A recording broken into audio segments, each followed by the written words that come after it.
either live by the gun or you die by the sword.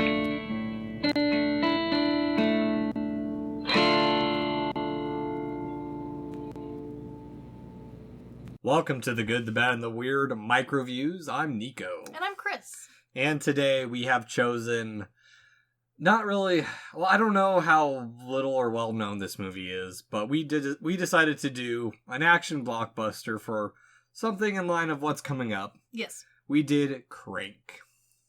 Yeah. Yes. Yeah. This movie is exactly what it promises.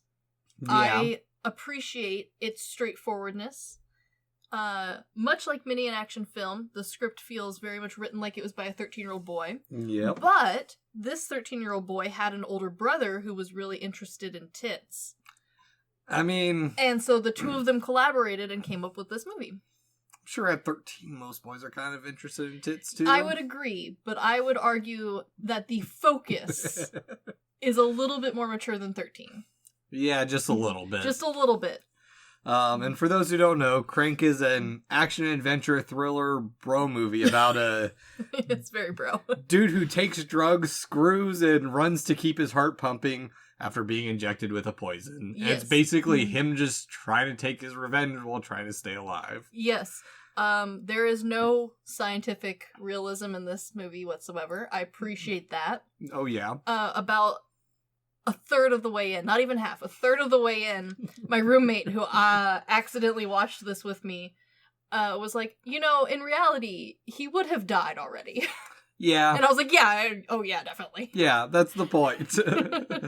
And so it's directed and written by Mark Neville-Dean, or Neville-Dean, and Brian Taylor, both of whom worked with Nicolas Cage as they did Ghost Rider Spirit of Vengeance. Mm-hmm. That sounds about right. And Taylor wrote and directed another Nicolas Cage movie, Mom and Dad. You know what? That they feel family-esque to me. They feel like I know them well already. Yeah. And it stars Jason Statham, Amy Smart, and Carlos Sanz. And as someone who suffers greatly from face blindness, Jason looks to me a lot like Bruce Willis. Yeah, I think this is especially in this movie.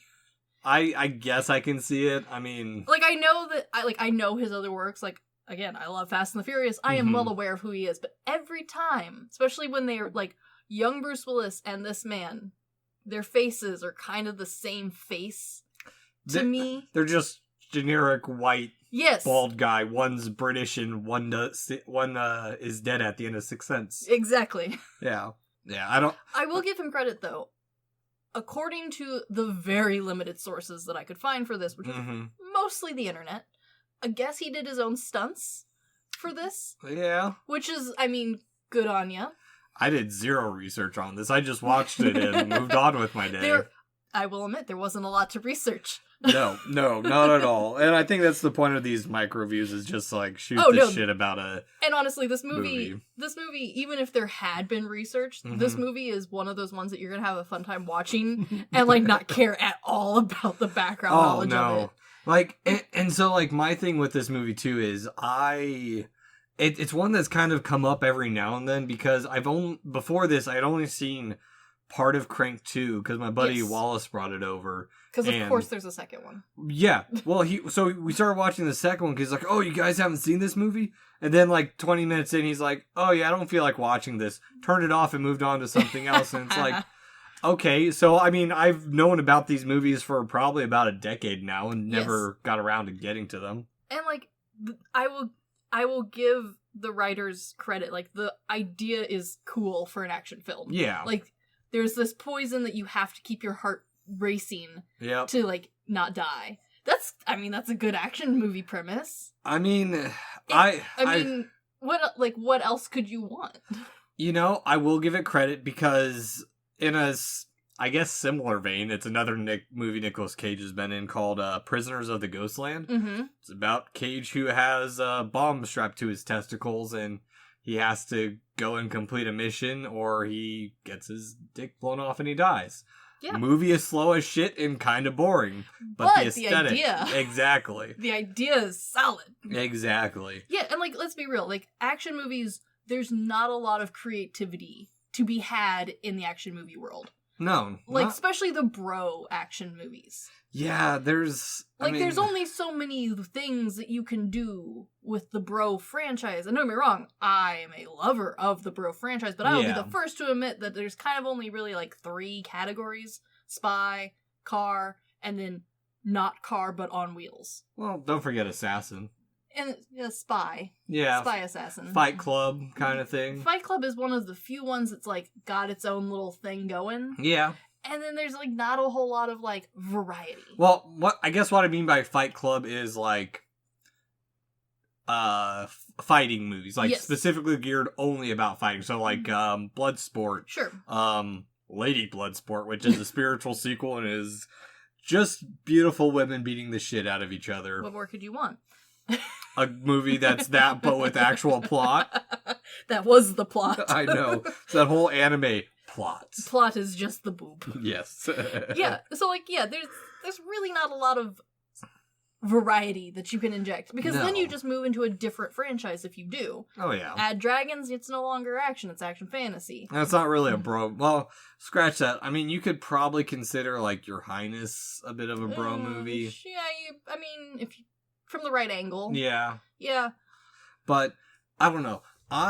So, going into this initially, I thought it did a very great job of just starting off everything. Of, like, there's not even time to think, you're just thrown right into the action. The pacing is consistent. I'll give it that. It's very much, it makes me think of a better version.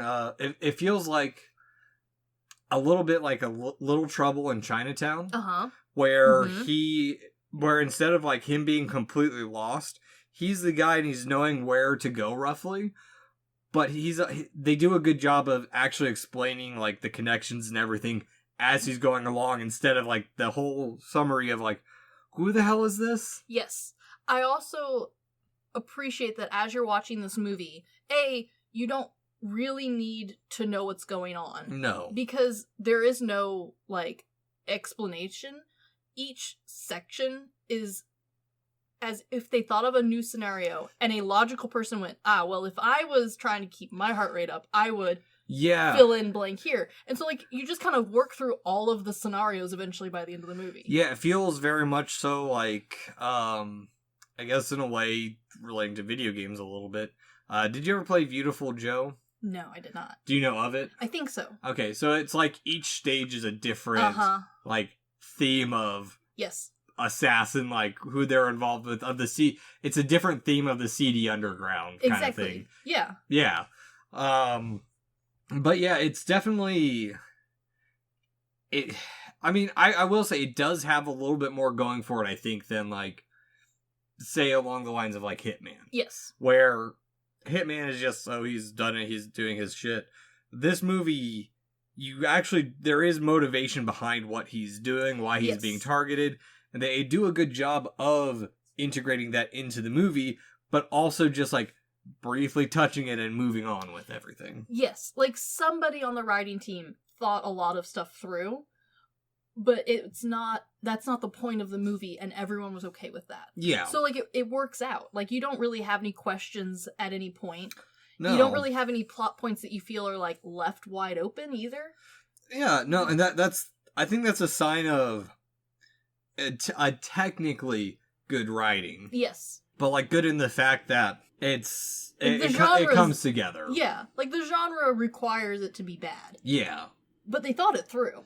No, they really did. And, I don't know, they did and they didn't at the same time, because there's a lot of just, like, random stuff that... It feels very stitched together at times. Yeah. Especially, like, when it's transitioning back and forth between, like, locations, and every location, the cut is always tits. Yeah, tits and ass, It's a lot of boob. Yeah. No, and it's a weird thing, too, because it's not, like... I mean, it's got, like, a weird... What was it? The weird massage sex scene with it, and just, like... I don't know, it's not uncomfortable or anything, it's just odd. I think part of the reason why it skirts past the uncomfortableness and just lands nice and solidly and odd is because it is filmed like a C-budget movie. Yes. It, like, full-on hand camera, like, camcorder, like, your phone takes better, video than this was produced on. And they did it on purpose. Yeah. Like, again, tiny bit of research I could find on this was, like, that was part of the experiment of this movie, was filming it on a very low-budget camera. Which is fine, but it does, like, it changes your expectation while you're watching it. Because it's just two cameras the whole time. Yeah, and I mean, it came out in 2006, so I mean... Well, they had two cameras, both of them, like, hand-style camcorders, and I guess one director did the farther scenes, and the other one would do the close-up scenes at the same time. Oh, actually, that's kind of interesting. Yeah, so, like, that's part of the reason why, like, it cuts together oddly, because there's not a lot of, like, double-taking. None of this was done on nice film. No. Well, and I kind of appreciate that, too, because, what was it? There's one movie called Haze that's done in a similar style where, like, the movie takes place in, like, this concrete labyrinth, and it's two actors the whole movie. But the writer, director, and actor all shot it with his hand camera. Yeah. Like, at no point is this movie trying to, like, do anything with the cinematography. No. But at the same time, it kind of feels like a for-fun college project. But at the same time, like, it does. Like, yeah, so it does actively, like, do something different. I don't think it did anything better, but they at least gave it a go. When did the Bourne movies come out? It's been a while. 2002, the first one. So, I mean, we're kind of in the early days of, like, the Bourne movies having, like, their influence on the spy genre. And oh, yeah, definitely. So, and I think that's really the first time... At least I remember people talking, I guess, about shaky cam is the rough term for it. Because, like, my mom gets motion sickness off of it, This movie, boy, it's wiggly. But only one of the cameras is wiggly, because one of the directors was shaky. Which, I honestly... But, like, it's fine. It does add to the whole fast-paced nature of the movie. Yes. Instead of, like, being shaky for the shakiness of it. That's the whole thing of this movie, is that's it. It's not like 28 Days Later where the shaky moments are like when the main character is running through the hallways and the zombies are chasing him. This one is he's being constantly chased by poison, basically, that he can't escape from. And I think it also, like, changes the tone of the movie from, like, it takes you away from that Bourne mentality and puts it back down into, like, no. Lower yourself, we're a seedy underbelly gang style movie. Well, and also, like, there is, like, clearly, like, one big there's a couple special effects, but one of the ones that I thought was very weird, especially, even though, like, this movie, it knows what it is, when he's fighting in, I guess, the quote-unquote hood, and the freaking, it's a strip club, too. And the wall just has, like, that little Looney Tunes style, like, slight bulge to it while he's fighting. And it's like, this is just so, like, over the top stupid. Like, he's trying just a little too hard to be a badass. And, like, Yes. Also, I would like to know how much they paid that hospital gown, because it worked overtime. Oh, yeah. You do get to see Jason Statham's ass in this. So. Very clearly. But, like, at the same time, that hospital gown was trying with all its might to hang on. He wears it for an uncomfortably long time, but it's hilarious the whole time he's wearing it. Yeah. Because, like, the movie takes itself seriously the whole time, which is great, and I love that. But, like, because it is serious, hospital gowns are dumb. But they used a real hospital gown, so... Well, in that regard, like, it feels like how my buddy Shane put another movie. He asked me to watch, and I did, actually, I think it was the first review I did when we started our solo Instagram page, and I wasn't just posting on my personal one. Yes. Butt Boy. Yes, where it's Butt like, Boy. It feels like it's a joke that's gone too far. And like, but it's not a joke. Yeah. Yes. There are moments where this movie gets there. The hospital gown does it for me. But, like, then it comes back around and is no longer, like, a joke on itself. Yeah, because there's that part where he's having his heart-to-heart moment with his girlfriend, and then we get the whole, like, development. And it's, fairly nicely shot. Yeah, and also, like, it is a good character developing moment. Like, it gives credence to why everything's happening. And honestly, like, it builds out his girlfriend so much better. Like, she's not just the dumb blonde ditzy one anymore. Like, no. She has, like, a roundedness to her. You actually care about her a little bit. Not a lot, but a little bit. Roundedness. Ha Because immediately after that scene, I mean, they go to screwing in the... Yes, like, immediately. In the middle of Chinatown. Yes. Which... Romantic. But I love the little bit where, like, he can't get it up, and then he looks up and it's a school bus full of schoolgirls. Yes. Like, the most stereotypical, like, Japanese style sailor suit or sailor outfit schoolgirls, and it's like, you knew what you were doing here. I know. But at the same time, like, then it immediately goes back to, like, all right, now I have to, like, move about and do stuff. Well, no, because he's in the middle of moving and everyone's, like, super into it, which is so... Yeah. I mean... There's moments where this movie makes no sense. Yeah, because immediately after that, he's like, he gets that call and he's like, nope, done, I'm out of here. And she's like, what? Bye. And he just leaves her in downtown or Chinatown, like, and on top of that, like, he ripped her shirt open and stuff too. Yeah. So it's like, and then she, like, doesn't put it back on correctly. She's like one sleeve not on for like a good 30 minutes. It's like, it kind of makes me think of. So I listened to Who Let You watch this. Oh, yeah, that's right. They did an episode on Sucker Punch recently. Yes. And that was one of the ones where it's like, it has that same kind of feel, but it doesn't feel like... Sucker Punch was the fantasy version of this. Yeah. Like, in the way that, like, this one tries to be a serious action. Yeah. And Sucker Punch decided to go the next step. Yeah, just a bit. Yeah. Made it a little more fetishy. Yes. Yeah. But, yeah, I don't know. There's something that's... like, this movie, despite being terrible, has, like, this weird enduring quality to it. Yeah, exactly. Like, even as you're watching the bad scenes, you're like, this is terrible. Do you know this is a terrible movie? And the movie's like, yeah, but you like it, don't you? Exactly. It feels like a train wreck that you can't look away from. Yes, exactly. Yeah. Yeah, a very slow, metered train wreck. I wouldn't say slow because, like, it's... The reason I say slow is because it is the same pace from start to finish. Yeah, I can see that, because, I mean, if you start at that pace and that's the only pace you go, there's nothing else really around. Because there's a couple moments... There's, like, handfuls of moments where, like, we're not doing anything. Yeah, like that stupid scene, like, when he gets out of the hospital and, like, he's kind of, like, dying. But he's also not... And he's on the moped, so to stay alive, he does, like, the Jesus pose on top of it, and it's like... This is dumb. Yeah, very, very dumb. Yeah, and that's, like, a slow scene in the movie. Yeah, like... Which is weird to say, a man riding a moped standing on top of it doing a Jesus pose is slow. I got what it feels like. I don't remember the band's name, but it's like, it's that really butt rock band of like, I feel so alive. Yes. For the very first time. Yes. Like, it's just so bullshitty. It does feel bullshitty, but like, it feels like it's trying its best. Mm-hmm. Despite everything. Yeah. And...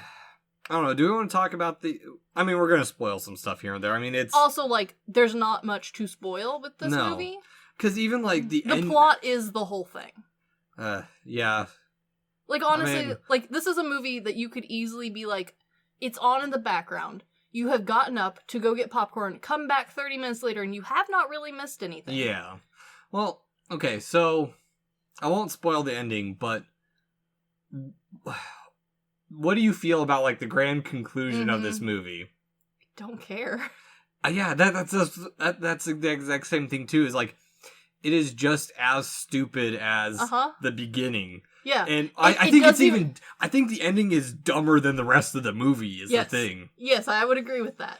But I think it also feels like that's the way the movie should end. No, like, it is the correct ending. Yeah. But at the same time, especially knowing there's a second one... You're like, okay, well, that was good. Put in the next one. Let's just keep this train wreck continuing. Yeah, and I am very tempted to go out and buy the second one. Yeah. I mean, it's also not a terribly long movie. No, it's less than an hour and a half. Yeah, so, like, with the knowledge that there's a second one, and you get to the end, and I'm not gonna lie, most of the time when I see this movie, I watch it, and it's like, oh yeah, this is the end. Oh, it's over already? And so, like, this is one of those ones where you just throw in the next one, and you just keep the stupid going. Yeah, no, I mean, that I think that's the good thing about it, because in a way, it makes me think of, like, where the Resident Evil movies went. Because I binged them over the Memorial Day weekend, all 6 of them. And, like, each one just is more and more action, more and more stupidity that doesn't matter.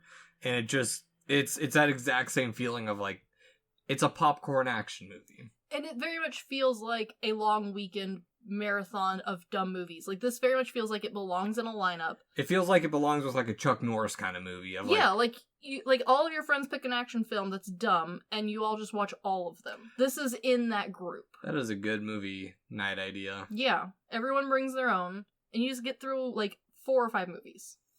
Yeah. No, I might steal that. Do it. I mean, we're already on a rotation. That's why we watched the new Resident Evil last night. Yeah, so. yeah. But yeah, it's I don't know. It's an odd movie for me. Like I would agree. It's an odd movie, and like it's not one that you're gonna go out of your way and be like, "Have you seen this?" No, exactly. But you're also like occasionally be like, I feel like watching this. Yeah, it's not like the last MicroView we did with Earth Girls Are Easy, where it's like I have to tell people. It's like I don't care if anyone else ever watches this again. Yeah. But at the same time, if I'm in a hotel room and this is playing on the TV, I'm gonna watch it. Yeah. No, I mean, like, I'm not gonna change it to the like Discovery Channel over this. Yeah, that's true. I mean, depends on who you're with too, but that is true. The roommate watched this with me. Mm-hmm. I completely forgot about the tits in this. I had no clue about the tits, and then I saw it, and I'm like, nice. Yeah, no, like, I mean, it's all very tasteful tit, if you will. And like, if you play the nipple drinking game like I do, which is a drink per nipple, or depending on how many nipples, or a shot per nipple, again, depending on how many nipples, don't kill yourself. This is a drink per nipple movie, by the way. It's not, Necropolis. Yes. 6 titty that one is out to kill you. However, with that said, because this movie is mostly just boob and not a lot of other body parts really on display, you can sneak by with an all-adult friend group watching it. Yeah. And somehow the roommate missed all of the boobs. Like, every single time a boob came on screen, someone had texted her, she had to get a drink of water. I know she hasn't seen this before. So she didn't know the boobs were coming. I mean... But the gods were on my side. And so at the end of this movie, she was like, hey, that was okay. And I went, we are never watching this again. At least together. At least together. I will watch this again. And I will find another boob lover to watch this with. Not you. Yes, I completely agree with that. I mean, it's just a tiny bit too bro. Yeah, just a bit, because it's not like Fast and the Furious, where, honestly, the Fast and the Furious is kind of a bro movie. At least the first one. The first one The first 2. Yes, the first 2 are very bro, and then they, like, slide a little bit into just stupid action. Okay. It's still very, like, 90s bro culture. Yeah. But that's because they're trying to parody the first one. And I also think that relies heavily on that. The Fast and the Furious cast is a much larger, diverse cast. Yes. This movie arguably is one person. The whole movie. And honestly, the only reason you remember which one is his girlfriend is because she doesn't put her arm back in her sleeve. And she's like one of like 4 girls that isn't just boob. And clothed most of the time. Yeah. That's the only really distinction, is that she wears clothing. That's how you know which one's the girlfriend. And like even the bad guys in this, like honestly, if there was a lineup of the bad guys, I could not tell you which one it was. I don't know if that reference to the girlfriend's always in clothing is just a snide remark at being in a steady relationship versus being a wild bachelor, or not. Okay, but like they tried to paint the girlfriend as like a crazy partier. Yeah. Like we first meet her and she is actively doing drugs. Yeah. And so, like, she's not supposed to be, like, the sweet girlfriend who reforms him. No, like, she is terrible as well. She's part of the lifestyle. Yes. But somehow, one of the only people who keeps her boobs in her clothes. Don't know why, don't know how, but that's her thing in this movie. That's the only way you can tell who she is. A lot of boob talk this episode. That's what this movie is, though. This movie is one man doing some dumb stunts and tits. And honestly, that makes a great movie. I'm here for that. Same. So, we did actually figure out a closing rating for these types of reviews. Yes. Would you rent, buy, or decline that we ever watched it despite having an audio record of us watching it? I would rent this one along with another movie. I completely agree. This is like a blockbuster long weekend, I'm grabbing 2 or 3 sort of movie. I'm gonna sandwich it in between like a really good movie and another really good movie. And this is gonna be that nice filler. Here's what I would do with renting this. I would, well, I say rent, but I own it now. I'm gonna rent it from you for free. I buy most of the movies I watch nowadays, so it's just easier.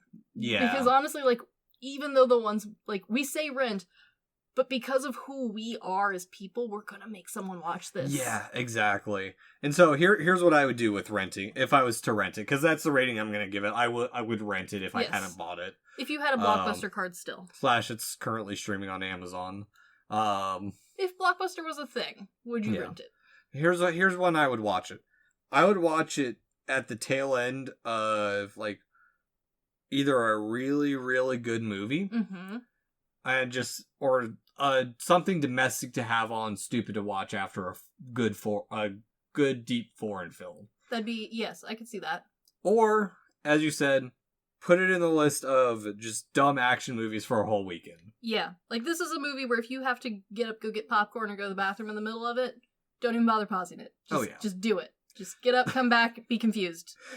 You won't have missed much. You will not have missed a thing. Maybe another tit or two. Yeah, pretty much. Yeah. This is a great drinking game movie. This is a great, like, movie. Like, if you have fellow bros like we do, this is a fantastic movie to watch with them. Yes. And I might slate Crank 2 at some point down the line for, hey, this is what we're gonna do. I would be okay with that. Because I now know part of, like, we got to the horse track racing scene in the second movie.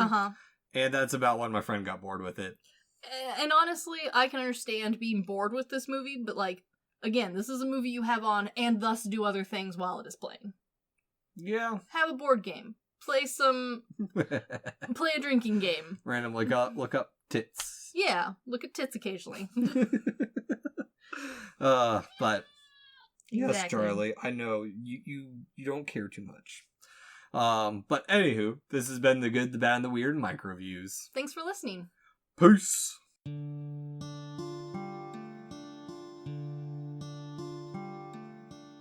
Thank you for stopping by this here town of the good, the bad, and the weird.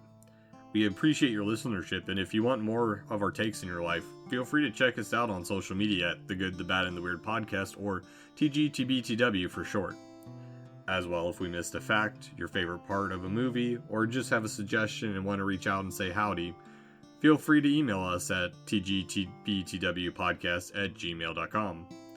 And feel free to join our Discord at The Good, the Bad, and the Weird Podcast, where we talk about movies, just share random banter here and there. And always check out our podcasters, streamers, or any other content creator we shout out in our episodes. We really appreciate it. And as always, thank you for listening. Peace.